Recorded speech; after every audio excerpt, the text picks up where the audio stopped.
Inaasahang magiging hassle-free na raw ang pagbabayad ng pamasahe sa mga tren sa Metro Manila simula sa Hulyo. Kung bakit, alamin sa unang balita live ni EJ Gomez mula sa Antipolo City.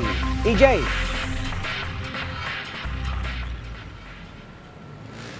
Igan, simula nga sa susunod na buwan, ipatutupad na ang cashless transaction gamit ang e-wallet, debit at credit card sa mga istasyon ng tren gaya ng LRT at MRT.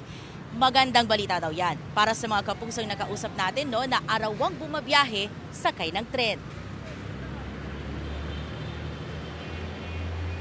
Simula sa Hulyo, may bagong paraan na ng pagbabayad ng pamasahe sa Light Rail Transit o LRT at Metro Rail Transit o MRT.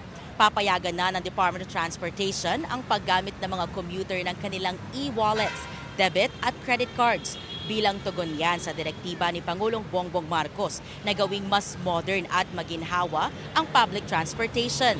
Ayon kay DOTR Secretary Vince Dizon, magsisimula silang mag-deploy ng mga cashless turnstile para maipatupad ang automatic fare collection o AFC system sa LRT at MRT sa Hulyo. Sa ilalim niyan, pwede nang direktang itap ng mga pasahero ang kanilang card o mobile phone sa turnstile sa halip na gumagamit pa ng beep card. Layunin ng bagong sistema na bawasan ang haba ng pila at alisin ang abala sa pagbili o pag-reload ng beep card na siyang kasalukuyang ginagamit na stored value smart card sa LRT at MRT. Good news daw yan para sa mga commuter na sumasakay ng tren papasok sa kanilang mga trabaho araw-araw. Narito ang kanilang mga pahayag. Tingin ko po mas okay din siya na merong cashless po kasi mahirap po ngayon pumili dyan sa taas eh. Good news po kasi hindi ka na po ma-hold up, hindi ka na kailangan magdala ng pera. Sa kadalasan ng mga tao ngayon, puro e-wallet na ginagamit. Good news siya especially if may COVID or may mga kasi cashless na siya. So, mas convenient siya. Hindi masyadong hectic kung makikipagsiksikan ka kasi maglalabas ka ng pera mo, kung may kulang man or not enough, so magagamit mo siya.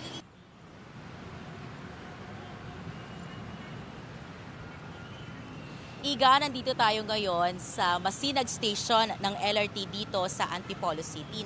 At dito maraming commuter ang bumabiyahe patungo sa iba't ibang lugar sa Metro Manila.